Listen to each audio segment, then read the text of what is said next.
C7, Derechos Humanos. Muy buenos días, muchísimas gracias por seguir en la sintonía de C7 Jalisco. Temas interesantes en derechos humanos. Gracias por acompañarnos. Mafalda Aguario, como siempre, con nosotros. ¿Cómo estás? Un gusto, Trini. Muy bien, muchas gracias. Gracias a todas las personas que están con nosotros en este día nublado. Parece que los viernes nos tocan ya nublados, con lluvia, o es el karma del programa, no sé. Sí, no vemos entrar el sol por la ventana, vemos un Guadalajara lleno de nube, ahora sí. Yo creo que viene lluviecita por la tarde-noche. Pero le hace falta a las plantas, ¿no? Porque como que los jardines se desacostumbran con 3 días que no llueva y empiezan para abajo. Así que bueno, esperemos que estemos todos con un clima agradable, un cafecito, un té, lo que sea que esté a la mano para disfrutar. Tenemos temas muy interesantes. Vamos a platicar en este día acerca de un concurso nacional que se lleva a cabo aquí en Jalisco. Una de las rondas se llevó a cabo aquí en nuestra entidad con participación de estudiantes. Ya más adelante le diremos de qué se trata. Y también vamos a hablar acerca de una recomendación que emitió la Comisión Estatal de Derechos Humanos en esta semana. Es un tema delicado, desafortunadamente vuelve a ser un menor de edad, una niña víctima de un abuso sexual que culmina incluso en un embarazo. Y bueno, por el momento el responsable se encuentra prófugo de la justicia, pero pues ya hay una recomendación ahí por parte de la comisión. Es un policía el que cometió este delito y violación de derechos humanos. Y bueno, pues vamos a platicar acerca de esto. Que lo hablábamos la semana pasada, si lo ha de recordar usted, con el presidente de la misma comisión, Felipe Jesús Álvarez Cibrián, y nos daba un panorama amplio sobre el caso, porque esta semana fue cuando se realizó esta recomendación, ¿no? Apenas es nueva. Así es, pero hay otras actividades de las que ha formado parte la comisión, ya sea como anfitrión o como colaborador. Así que, si le parece bien, vamos a ver qué ha hecho la comisión en esta semana, sus actividades.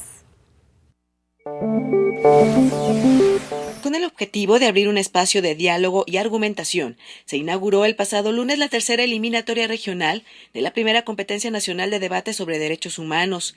El secretario técnico de la Comisión Nacional de Derechos Humanos, maestro Óscar Elizundia Treviño, señaló que con este evento se pretende además dar un impulso a la cultura del respeto a la dignidad humana y de la legalidad. En esta dinámica hemos vinculado los temas del nuevo sistema penal acusatorio, el respeto a la legalidad, así como las recomendaciones y acciones que realiza la Comisión Nacional de los Derechos Humanos como aspectos de especial consideración. México, sin duda, también nos exige profesionales que cuenten con los conocimientos y la sensibilidad para enfrentar los retos sociales que observamos día con día en todo el país. En esta competencia participaron 10 equipos que representaron a Jalisco, San Luis Potosí, Querétaro, Estado de México, DF y Guanajuato. Entre los organizadores destacan además la Comisión Estatal de Derechos Humanos y la Universidad de Guadalajara.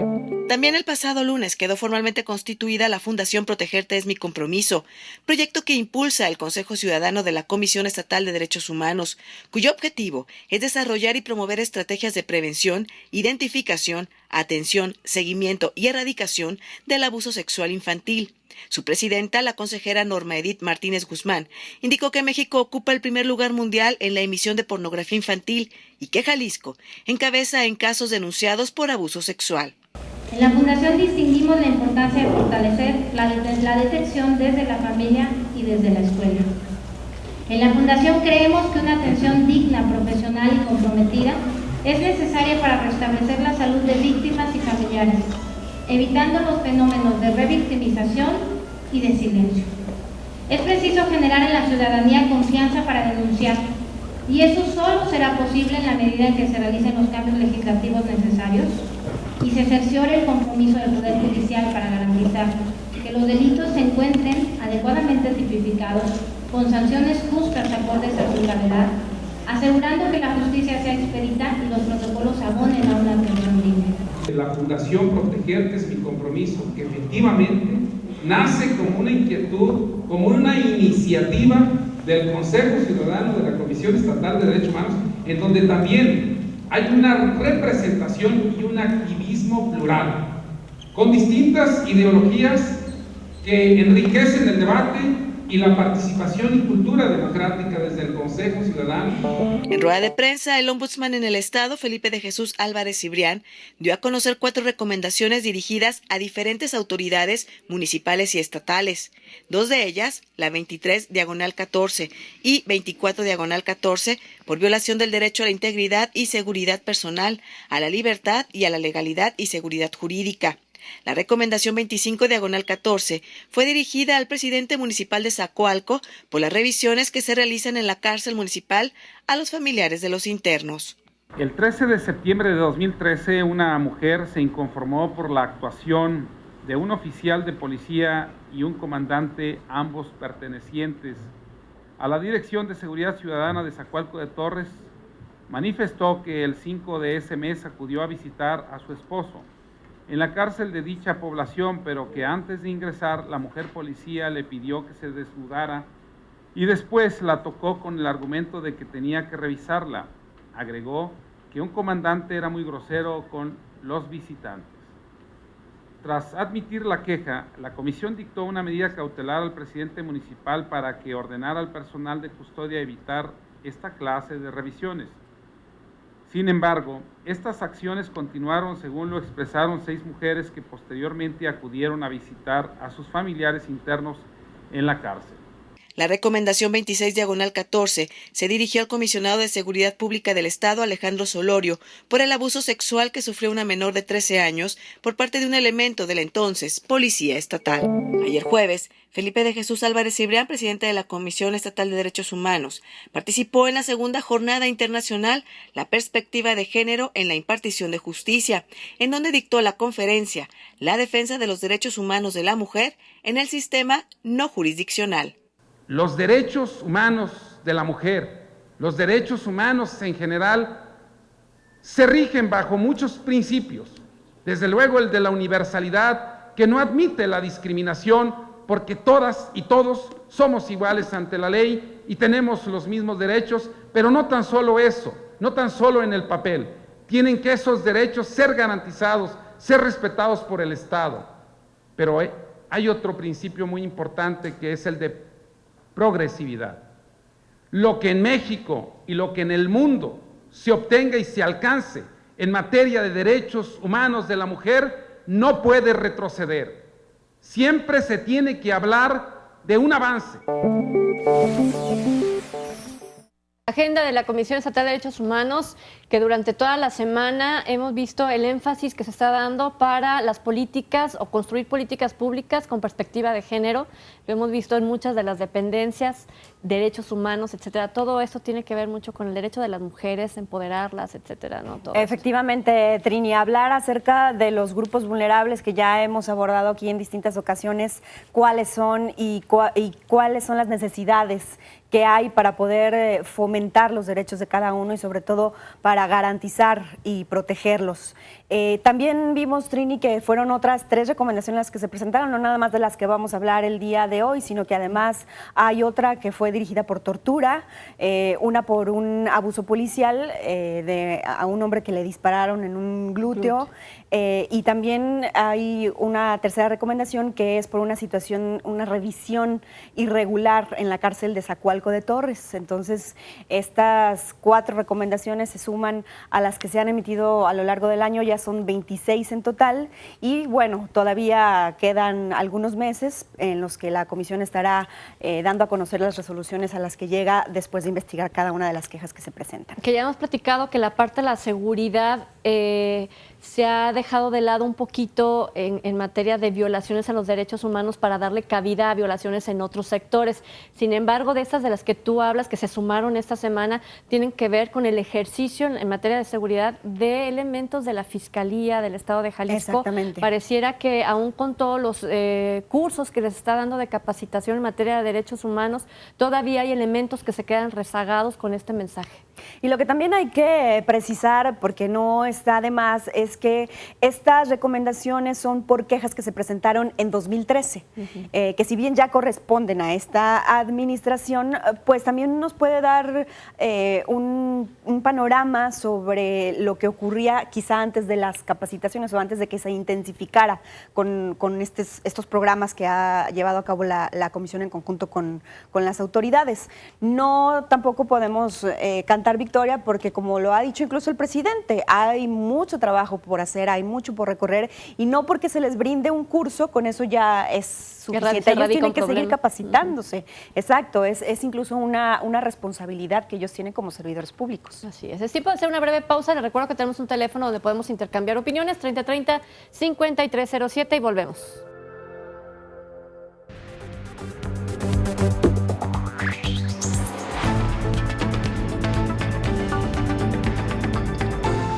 C7, Derechos Humanos.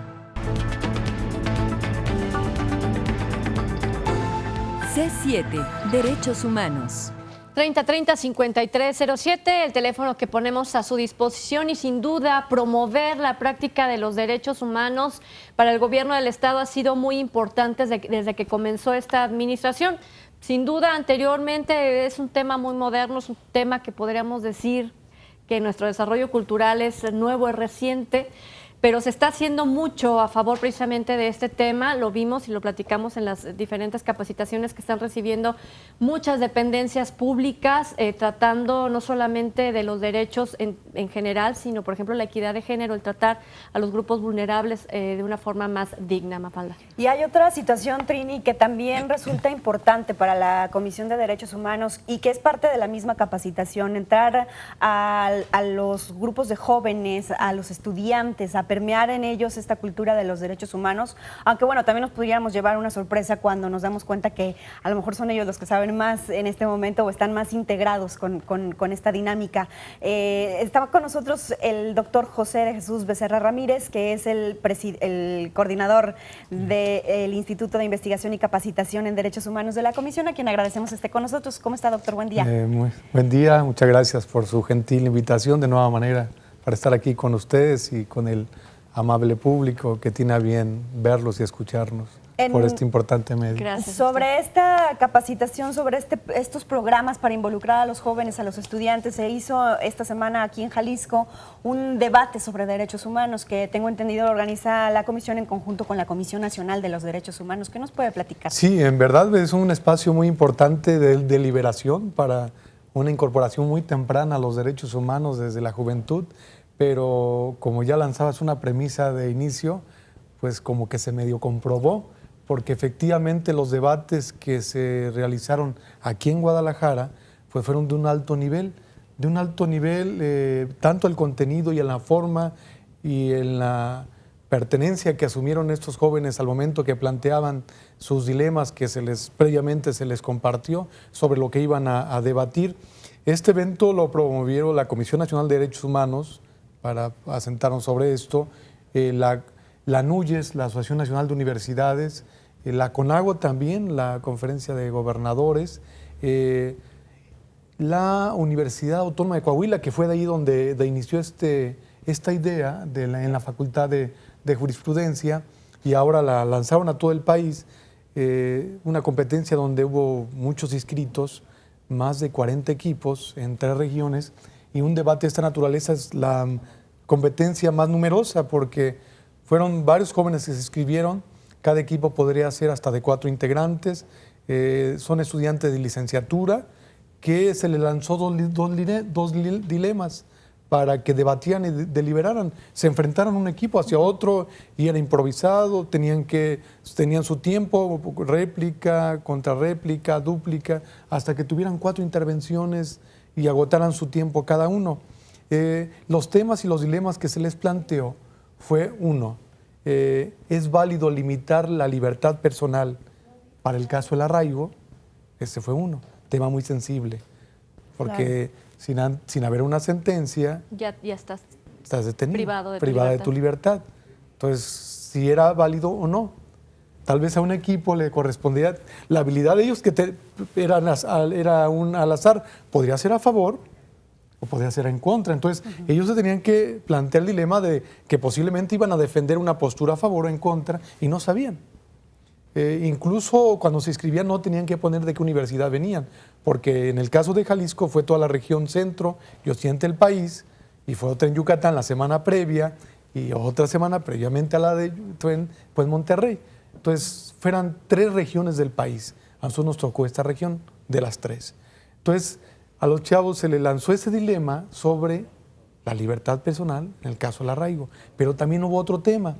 Y el tema, si las personas o los que se pretenden casar del mismo sexo tienen los mismos derechos que las parejas heterosexuales. Temas por demás sensibles. Porque esto tiene repercusiones de índole moral, pero también jurídica y de derechos humanos. Y están puestos en la agenda pública. En la agenda, y además, incluso en cada región son distintos. Totalmente, ¿no? estamos en un pluralismo cultural que no podemos tener un solo dilema, pero incluso en regiones conservadoras les tocaba defender incluso posturas a favor. Les pongo un ejemplo. Teníamos equipos de Guanajuato y tenían que defender posturas a su favor. O incluso compañeros que pretendían defender posturas a favor sobre parejas del mismo sexo, les tocó todo lo contrario. Entonces, son dilemas para ver la habilidad del argumento para poder deliberar. Incluso lo verán en un espacio posterior, la riqueza del debate de estos jóvenes fue... Nosotros pensamos que iban a pasar 4 equipos a la semifinal, que va a ser en Coahuila. Pues pasaron 6 por el nivel de debate tan alto en el caso de Jalisco, en la que fuimos sede. Un nivel de deliberación y de debate, de comprensión de los derechos humanos, pero sobre todo la habilidad de defender una postura y otra, que se hizo la petición por parte del presidente de la Comisión Estatal de Derechos Humanos de que pasaran 6. Fue aceptada porque además hubo una situación sui generis en Jalisco. Se inscribieron 2 equipos de origen indígena. Y pues nos quedó sorprendidos por el nivel de comprensión y de debate que estos equipos de la comunidad Aritari presentaron en Jalisco. ¿Ellos dónde viven? ¿Dónde habitan? Están en la zona norte del estado, pero están estudiando en Guadalajara. Okay.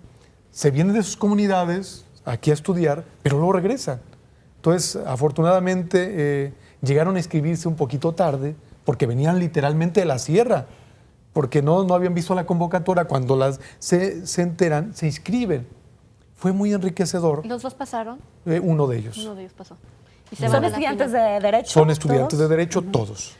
La licenciatura de Derecho, no hay licenciatura en otra rama. Todos los equipos. La gran mayoría son estudiantes de Derecho. Ah, ok. ¿Qué otra materia? Hubo de ciencia política, de comunicación, pero el grueso por los argumentos, que son la gran mayoría eran jurídicos, que claro, no exclusivos, eran de Derecho. ¿Dominaban algo más que tuviera que ver con su currícula?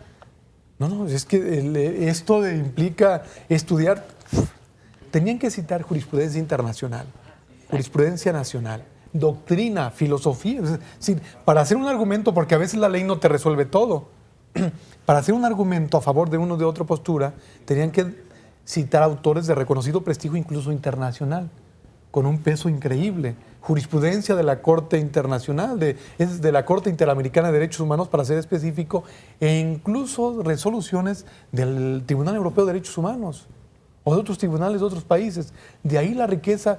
Por eso es sorprendente el grado de nivel de preparación y de debate que estos jóvenes evidenciaron, que incluso muchos de nosotros que tenemos estudios hasta de posgrado, pues yo quisiera tener esa habilidad para poder defender ese dilema, y máxime que no sabemos cuál postura iba a ser. Y más, el sorteo fue un comité ciego, porque no sabes de qué universidad es, les pones su número nada más. Se prohibía que dijeran de dónde venían. Por evitar predisposición de los miembros del tribunal. Correcto. Entiendo entonces que fue una grata sorpresa para ustedes que eran organizadores, y supongo que además también puede ser esperanzador, ¿no? Para los demás, para los espectadores, que tengamos este tipo de nivel que pudiera traducirse después en el ejercicio, la práctica correcta del derecho. Sin lugar a dudas. Es que esto para ellos es un ejercicio de vida, porque además tiene un efecto irradiador. Cada uno de ellos representa sus universidades. se hace la difusión y se les va a entregar un reconocimiento y van también con esa aspiración. Además de entrada ya ganan, porque es una cuestión pedagógica con un efecto irradiador. Incluso el premio que se les va a otorgar es un viaje todo pagado a las sesiones del Consejo de Derechos Humanos de Ginebra, Suiza. Cada 4 años, pero cada año ellos sesionan, hacen lo que se llama el examen periódico universal. Se analiza la situación de los derechos humanos de cada país. Cada año le toca un país, como le ha tocado a México ya en 2 ocasiones. Entonces, ellos van a ir a la sesión en Suiza. Wow. Entonces, una experiencia invaluable, ¿no? Una experiencia sobre todo que les va a dejar... cuando vio usted el debate, ¿cómo se transformaban ellos personalmente? Me refiero a la conciencia que tenían ellos para ejercer el derecho humano, pero obviamente no en la práctica, ¿no? Sino en una teoría. Supongo que, pues, hablando de textos, pues iban muy bien preparados, pero al momento en que te ponían el tema, pues yo me imagino que la sangre empieza a correr por todas las venas y te empoderas, ¿no? Voy a detener ahí la pregunta porque es tiempo de hacer una breve pausa, porque el tema es muy importante. ¿Qué tan conscientes estamos de los derechos humanos? La pausa. Muy bien, regresamos. José será un reconocido futbolista. Sofía llegará a las mejores galerías de arte. Daniel descubrirá nuevas pirámides. José, Sofía y Daniel nacieron para hacer cosas diferentes, pero con los mismos derechos. Derecho a la vida. Derecho a la educación. Derecho a un ambiente familiar sano. Conoce los derechos de la niñez. Visita www.cdhj.org.mx.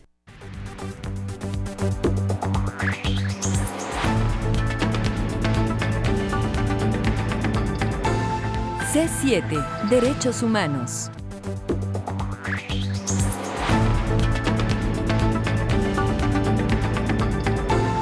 C7, Derechos Humanos. 3030-5307 y nos quedamos con la pregunta, ¿qué tan conscientes estaban ellos, no en la parte técnica, en la parte textual del conocimiento, sino en la parte emotiva, emocional, consciente de los derechos humanos?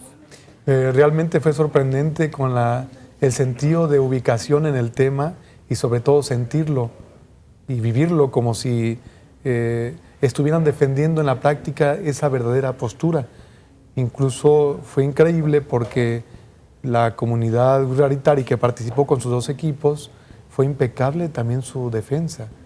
Entonces fue un reflejo, y fue el caso original de Jalisco porque a pesar del país que esté en una composición pluricultural y con grupos muy numerosos de comunidad indígena, solamente fue en Guadalajara donde tuvimos la fortuna de que 2 equipos de la comunidad raritaria se escribieran. Incluso los van a ver. O sea, no es que yo lo esté explicando, lo van a ver incluso usted, el estimado auditorio, en esta pequeña ejercicio de cápsula que prepararon incluso en la comisión, del sentido de ubicación con el tema, pero sobre todo de asumir la defensa como si en verdad lo estuvieran haciendo. Entonces, es un ejercicio, vuelvo a insistir, pedagógico, enriquecedor, pero con este efecto irradiador que se tiene porque estos jóvenes pueden ser potenciales defensores de derechos humanos, porque una competencia de naturaleza les puede cambiar la vida y decir, yo quiero dedicarme a esto, yo quiero dedicarme a defender las causas de los derechos humanos, porque ahora no hay deliberación pública, social o jurídica que se aparte de la temática de derechos humanos, independientemente de la materia en que tú estés, llámese mercantil, civil, penal. Entonces, fue un ejercicio de vida, de preparación para ellos y lo van a ver. Entonces, no quiero abundar más, prefiero porque que... se va a quedar corto. Me quedo corto con la descripción, mis palabras no alcanzan a describir el potencial que hay en estas nuevas generaciones, que yo creo que hay que seguir promoviéndola. ¿Qué vamos a ver, Mafalda? Pues de una vez, si les parece bien, vamos a ver un poco de lo que ocurrió en estos debates, en estas jornadas que se dieron acá en esta semana. Aquí fue en la Universidad de Guadalajara. La Universidad de Guadalajara fue la sede. Así que vamos a presenciar un poquito de lo que hizo el equipo que ya nos menciona el doctor Becerra, uno de los equipos de origen indígena en este concurso de debate nacional sobre derechos humanos. C7, Derechos Humanos. los derechos que he mencionado deben de ser reconocidos en igual forma. ¿Por qué? Partiendo del supuesto claramente de que la condición humana debe ser respetada independientemente de cualquier orientación sexual, como bien lo estipula la Carta de Derechos Humanos y, por supuesto, nuestra Constitución Política de los Estados Unidos Mexicanos. Por mi parte es cuanto. No debemos de olvidar que existe un interés superior al tener de por medio el tema de la adopción.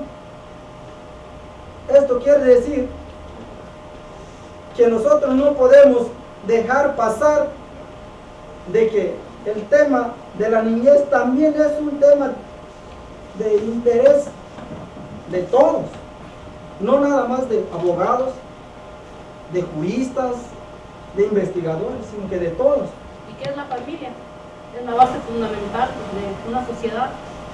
¿Y qué necesita una familia para que sea conformada como tal? Tener hijos, y también la familia tiene sus derechos. En el artículo 4 de la Constitución también lo menciona. En la Declaración Universal, en cuanto al artículo 16, también lo menciona como una base fundamental.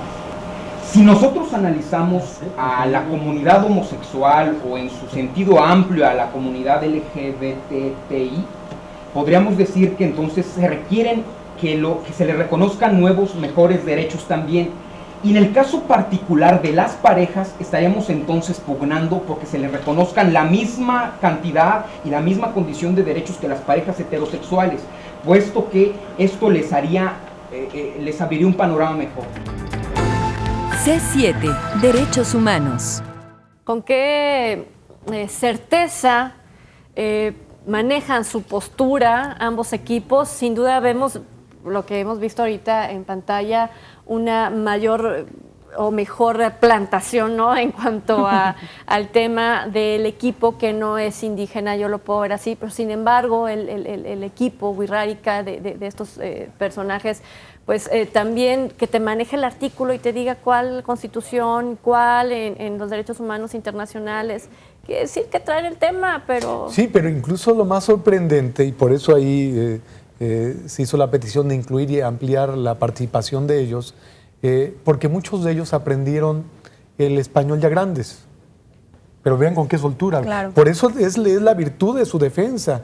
Pero adicional a ello, que citen no únicamente normatividad nacional, sino internacional, una mayor virtud, sin menospreciar lo demás, que estuvieron fabulosos los equipos. El equipo de la Universidad de Guadalajara, la Universidad de Guanajuato, el de la Universidad Enrique Díaz de León, estos compañeros también eran de la Universidad Autónoma del Estado de México. Entonces, realmente, por ello, una felicitación a todos los equipos, pero en especial a estos compañeros de la comunidad Wixárika, porque aprendieron el castellano ya grandes. Ellos tienen un profesor para todos los grupos de primaria, tienen un profesor para todas las asignaturas de secundaria y lo mismo de preparatoria. Los otros compañeros, algunos de ellos ya han participado, por ejemplo, los contrarios que estuvieron participando con ellos, ya han participado en el Congreso de la American University en Washington. Los compañeros de la Universidad de Guadalajara ya han estado en el Tribunal de la Haya, participando en debates de esta naturaleza. Es decir, a pesar de que son jovencitos, traen ya un bagaje en materia de debate y de deliberación increíble. Y que la comunidad Wixárika, con sus equipos, se ponga al nivel, es de admirarse y sorprenderse. Jóvenes que no han salido del Estado, y los otros con una visión cosmopolita, pues se sorprenden. Entonces, pero vea el grado de debate, pero sobre todo la aspiración de superación tanto de unos y de otros. Es decir, que viene una generación, tal vez uno como profesor lo ve uno optimista porque el día a día lo ves en las aulas, pero ves ese empuje que no lo veíamos hace años. Yo tengo 16 años dando clases en la universidad a nivel superior y veo en los últimos años cómo esta internacionalización de la globalización que da, también se está internacionalizando el tema de los derechos humanos y lo vemos en los jovencitos. Entonces, esos jovencitos que acaban de ver, algunos de ellos ya han estado en otros países deliberando estos temas. Entonces, no son unos improvisados. No. Ni unos ni otros. Y este debate es la primera vez que se organiza aquí en México. Aquí a nivel nacional es el primero. La Universidad Nacional tiene el debate Sergio García Ramírez con un nivel muy alto, pero a nivel nacional, es decir, incluyendo a todo el país, es la primera vez que fue sede de la Universidad de Guadalajara. Entonces, para esto tiene que conjugarse un sinfín de instituciones.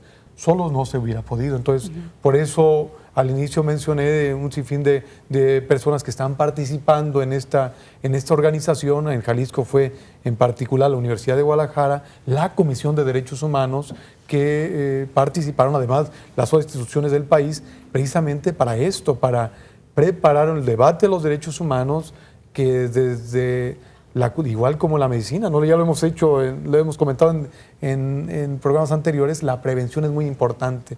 Entonces, deliberar el tema de los derechos humanos es abonar a la paz, es abonar a la solución no violenta de conflictos, es a entender, la importancia de este debate es entender que los derechos que yo demando son los mismos que le voy a respetar al otro. Pues si aprendemos a dimensionar que en una sociedad no somos iguales, y ustedes lo vieron aquí, lo que vieron ahí es el reflejo de nuestro México. Tenemos 12 millones de indígenas. Hay mestizos, muchos. Hay indígenas, también hay muchos.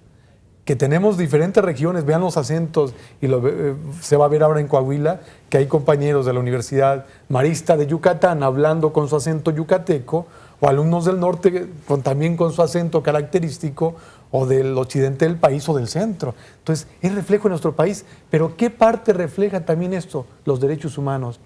Que hay un estándar mínimo que, independientemente del relativismo cultural o regional donde nos entremos, hay algo que todos tenemos que respetar. La libertad, la vida, la igualdad, que eso, independientemente del lugar donde estés, lo tienes que respetar. Por eso la riqueza de este tipo de deliberaciones. Y lo que estamos viendo es que la información está llegando al nivel que sea. No es lo mismo una universidad de Guadalajara con una escuela en una zona indígena. El Internet, la cantidad de libros en bibliotecas hermosas que tenemos en el estado de Jalisco, con lo que puedan ellos tener allá de reserva cultural, hablando de libros o de información o documentación. Entonces, y si nos vamos a estados o regiones del país, también hay una desigualdad en eso, sin embargo, no es un impedimento. No, claro que no. Incluso cuando se les dijo a los demás equipos, miren, ellos acaban de venir de la sierra, no tenían internet, por eso se les dio la oportunidad de que se inscribieran de una forma extemporánea. Hay quienes dijeron, sí, adelante. Otros se ve la expresión como, ¿y por qué? Pues la explicación es ¿por qué? Porque en una sociedad, para partir de la igualdad, tenemos que partir de una premisa fundamental. Hay que proteger la diferencia. Entonces, a la sociedad hay que inculcarlo. Incluso este evento fue un evento pedagógico para los propios estudiantes. Porque hay quien dice, bueno, ¿y por qué ellos? Porque hay que partir de proteger la diferencia. Para llegar a la igualdad, tenemos que partir precisamente de proteger las diferencias culturales, económicas, sociales, biológicas, geográficas que se puedan dar. La convocatoria sale en pleno periodo vacacional, ellos y sus comunidades, donde muchos de ellos, para llegar al punto más cercano, por ejemplo, que es Bolaños, o donde hay comunicación, o Colotlán, tardan 8 horas. Entonces, atendiendo esa actuación positiva y una medida igualitaria, partiendo de la diferencia, se aceptó. Se aceptó. ¿Hay la posibilidad de que se organice un segundo debate para el siguiente año? ¿Cómo han visto ustedes esta participación y si esto responde a la organización de un segundo debate? Sin lugar a dudas. Ya sin temor a equivocarme, esto ya está institucionalizado. Fue tal la respuesta que hubo que ya se está planeando la próxima edición por la forma de que se asumió el compromiso de las instituciones. Claro, demandamos más, porque esto demanda recursos, apoyo económico de toda índole. Pero también le vamos a demandar, y perdón que lo interrumpa, pero nos tenemos que ir, que cuando haya el resultado de este debate... Venga a compartirlo con nosotros, por supuesto. Sí. Aquí lo esperamos para ver por qué ganaron, cuáles son las condiciones y qué es el fruto de esta competencia. ¿Le parece? Muchísimas gracias, doctor Becerra, por haber estado con nosotros. Muchas gracias a ustedes. Bueno, la pausa, 3030-5307, esperando sus llamadas y ya volvemos.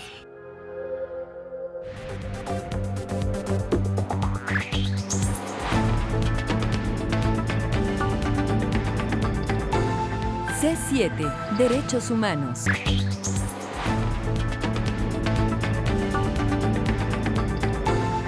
C7, Derechos Humanos. Bueno, las recomendaciones que emite la Comisión de Derechos Humanos son precisamente por las faltas que comete un servidor público. Lamentablemente se han registrado desde el año 2013 ya bien documentadas violaciones contra menores de edad por parte de servidores públicos. Esta semana la comisión dio a conocer la recomendación 26 de 2014 y como le adelantábamos al principio de este espacio, es por un abuso, por una violación de un elemento policial en contra de una menor de edad de 13 años. Esta recomendación se proyectó en la 5ª visitaduría de la comisión. A cargo de ella está el maestro Iván Vallejo Díaz, a quien damos la bienvenida. Muchas gracias por estar aquí. Muchas gracias, Mafalda. Muchas gracias, Trini, y a su auditorio que el día de hoy nos ve y nos escucha. Platíquenos, ¿cuál fue el inicio que dio a esta recomendación? Así es. Mira, en septiembre del año 2013, una madre de familia comparece a las instalaciones de la Comisión Estatal de Derechos Humanos, adoleciéndose de que su hija había sido víctima de un abuso sexual por parte de un elemento de seguridad pública adscrito a la Comisaría de Seguridad Pública del Estado. Un hecho pues que bastante lamentable, considerando pues que un elemento de seguridad pública tiene adiestramiento, tiene capacitación, está preparado para el sometimiento de las personas y muy lamentable que haya abusado sexualmente de una menor de tan solo 13 años de edad. Una menor que tan solo por el hecho de haber sido violada y de haber resultado embarazada y que a la fecha estamos hablando de que ya nació el producto de esta violación y que ahora estamos hablando de una persona, de un ser humano, pues lamentable el hecho de cómo le cambiaron las vidas, las circunstancias en cuanto a su entorno social a una niña de tan solo 13 años de edad. Por supuesto, como suele suceder en este tipo de casos, el elemento engancha a la niña, empieza con acercamientos hacia con la familia, ayudándoles con dinero, ¿no? Ante la ausencia y la necesidad de recursos humanos de la familia, empieza a ganarse esa confianza. En un día, ante la necesidad, la madre manda a la niña por estarse en estado de embarazo, la madre de la menor de edad manda a pedir dinero a la casa del policía y este policía, no obstante que la niña iba acompañada de su hermanita, le da dinero para distraerle y que se fuera a la tienda a comprar algo y es cuando esta persona sujeta y somete a la persona y la abusa sexualmente, obviamente intimidándola, sometiéndola y amenazándola, más aún de que en el caso de que la niña fuera a declarar, a denunciarlo o a decirle a su mamá, iba a abusar no solamente ya de ella, sino de sus hermanitos y hacerle cosas mayores o graves a la familia. Entonces, ante esta intimidación, pues, sujeción y sometimiento de la niña, se guardó el secreto, se guardó el abuso sexual del cual fue víctima y, pues, obviamente, al paso de los meses, la madre se percata de que está embarazada y comparece a presentar la denuncia correspondiente ante la Fiscalía del Estado.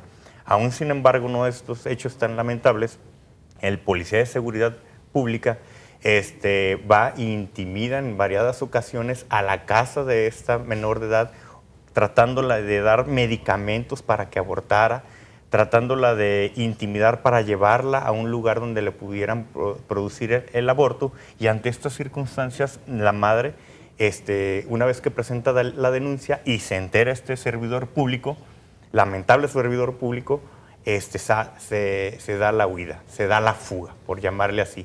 Lamentable el hecho, pues, que una persona que se pudiera tener la facultad, la investidura de resguardar y garantizar la seguridad pública, pues haya cometido un acto tan banal como el que nos ocupó en esta 26 recomendación de la Comisión Estatal de Derechos Humanos. ¿Cómo es que se configura una violación de derechos humanos? Porque estamos hablando de un policía que a lo mejor estaba en su día de descanso, pero ¿por qué estamos hablando de una responsabilidad como servidor público? Así es. Mira, estamos hablando porque se ostentó, utilizó su encomienda, su investidura como servidor público, tan es así que entre sus amenazas e intimidaciones le dice a la menor de edad, tú sabes que yo soy policía y tengo muchas palancas y muchas influencias y no me van a hacer nada porque soy policía. Así es que te puedo hacer esto otra vez y muchas veces más a ti y a tu familia. Es ahí donde su investidura, su encargo, su encomienda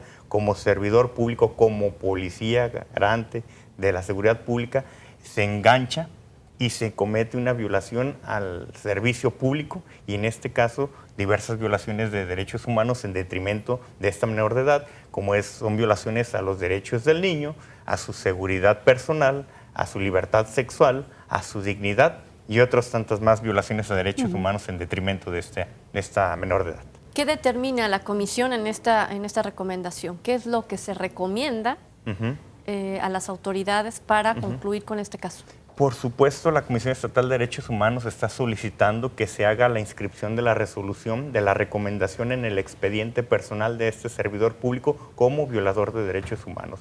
Pero más que ello, en primera instancia estamos solicitando, de conformidad a la ley de atención a víctimas en el estado de Jalisco, que se garantice y se repare el daño a esta víctima, no solamente a ella, sino a sus familiares y a su menor hijo de la menor de edad, para que se les atienda de manera integral, brindándoseles atención médica, psicológica, de asesoría jurídica y en sí que se le atiendan todas las necesidades a ahora estos dos menores de edad, uno de ellos que fue víctima del abuso sexual y otro que fue producto de la violación. También estamos solicitando que se le instaure, por supuesto, el procedimiento de sancionatorio de responsabilidad al servidor público, no solamente por que se haya dado de fuga y se le haya dado de baja por las faltas a laborar, sino por las presuntas violaciones, bueno, ya no presuntas, ya violaciones a derechos humanos que se le acreditaron para que se le instaure un procedimiento y así quede en su expediente y no vuelva a ser susceptible de ingresar a un cuerpo de seguridad pública y por eso se les boletina pues ante el Sistema Nacional de Seguridad para que no quepa en ningún cuerpo de seguridad pública, como sucedía a veces en otras circunstancias de que de una policía eran cesados y cambiaban a otra policía. También se está solicitando algo muy interesante, como lo es que de conformidad a la ley orgánica de la Fiscalía General del Estado, que ya se ponga, se presente el proyecto del reglamento interno o interior de la Comisaría de Seguridad Pública, donde se establezca que, por supuesto, los servidores públicos que tienen esta investidura de garantes de la seguridad pública tengan un desempeño ejemplar, no solamente en el ámbito de sus funciones, sino también fuera de sus funciones, que realmente sean policías ejemplares. Insisto, ¿cuántos de nosotros no podemos tener un vecino policía y pues con uniforme es una cosa y como sin uniforme se vuelve totalmente otra persona? No, deben de tener un servicio, un manejo en su vida pública y privada ejemplar como lo requiere ser un policía, un elemento adscrito en cuerpo de seguridad pública. ¿Qué pasa con la parte jurídica? ¿Ya hay un procedimiento abierto en su contra entonces? Efectivamente, una vez que se presentó la denuncia penal, pues la madre en su momento como víctima de una violación hubiera sido susceptible de que se le dieran algunos medicamentos como lo establece la propia legislación penal para que por ser producto de una violación pudiera producírsele un aborto, una interrupción del embarazo. Ya no se pudo en su momento porque ya habían pasado los 3 meses cuando se percatan y denuncian. Entonces ya no se pudo hacer muchos exámenes, pero lo que sí se determinó y que fue la parte medular de la investigación ante la Comisión Estatal de Derechos Humanos es que se le hicieron algunos peritajes por parte del Instituto Jalisciense de Ciencias Forenses, donde se determinó que efectivamente la niña presentaba síntomas de haber sido postraumáticos por haber sido víctima de un abuso sexual. Por sus emociones y por su tratamiento psicológico se determinó que así había sido víctima. Cuando habla de reparación del daño, ¿en qué consiste específicamente en el caso de la menor y su hijo? ¿Cuáles son las responsabilidades que tiene ahora el gobierno para poder ella recuperar en lo más posible un nivel de vida con calidad? ¿Qué tienen que darle? ¿Qué tienen que ofrecerle? ¿Qué tienen que cuidarle? Sí, mira, primeramente el procedimiento no ha terminado, o sea, ya la Comisión Estatal de Derechos Humanos determinó por medio de la recomendación 26/2014 que existían violaciones a derechos humanos. El paso que sigue es que el cumplimiento de esta recomendación y de los puntos recomendatorios de los cuales yo ya les hablé, se transmite ese expediente a la de coordinación de seguimiento para que se vele por el debido cumplimiento y seguimiento de esta recomendación. Algo que es muy importante señalar es que también una vez que se acreditó la violación ante la Fiscalía, el procedimiento ya fue consignado, ya está ante un juez de primera instancia del municipio de Chapala, donde se está llevando a cabo esta investigación, en el sentido de que se determine a la brevedad posible la causa penal. Obviamente se le está solicitando al Ministerio Público adscrito al juzgado para que terminen de llevar todas las diligencias necesarias y oportunas para que se logre la aprehensión de este elemento de seguridad pública. Tan fue responsable que estuvo consciente del ilícito que estaba cometido y tan es así que se dio a la fuga y abandonó su domicilio, porque esta persona, estábamos hablando de que vivía a escasa media cuadra, una cuadra del domicilio de los menores, y tan consciente es así que la casa fue abandonada, abandona su empleo y se cambia con su familia a un lugar que pues ahora sí que desconocemos. Hablando sobre la reparación del daño, como te comentaba, la ley de atención a víctimas en el estado de Jalisco determina que se le debe de dar esa reparación a la menor de edad y no tan solamente a ella, como lo comentaba hace unos momentos, sino al niño, al bebé, y también a sus familiares. Esto es una reparación integral, de tal forma que el Estado le pueda obsequiar y ayudar, auxiliar con todas las necesidades que pudiera tener la niña para continuar o reintegrarse a una forma de vida lo más normal posible, obviamente debiéndosele garantizar también otros derechos como es la salud, la vivienda, la educación y todo lo que se requiera, Maestro porque Vallejo, el Estado es responsable de ello. Exactamente, ¿no? Enumerar. ¿Qué derecho tiene una adolescente o una menor de edad? Pues acceso a la salud, a la educación, hasta la diversión, ¿no? El entretenimiento, etcétera, todo eso que ella debe de contar, porque es una menor de edad, ¿no? El tema da para más, sin duda, pero tenemos que concluir. Muchísimas gracias por habernos platicado sobre esta situación y vemos pues que la comisión sigue trabajando, ¿no?, en contra de estas faltas. Gracias, maestro. Muchas gracias, Trini. Nos vemos la próxima semana. Así es. Gracias a usted por habernos atendido. Nos vemos en punto de las 13:30 con Noticias al Momento. Gracias.